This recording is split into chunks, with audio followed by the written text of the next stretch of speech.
Şükür sana Allah'ım, bugünüme sabahıma.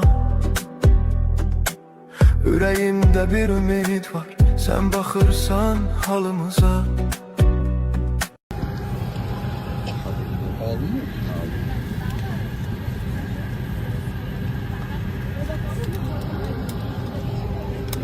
Assalomu alaykum apa, qandaysiz?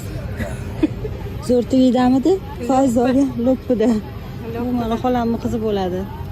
Ketyapmiz Xorazmga. Voy, endi yorishib ketdi kameram. Assalomu alaykum rahmatullohi barakatuh. Hammaga kengizlar bo'ladi. Bo'ppicha. Rahmat. Enamni menga qalala jonim menga ham bering. Men ham sog'indim. Yaxshimisiz? Qizimsiz. Voy, bilet topildi, yaxshi bo'ldi.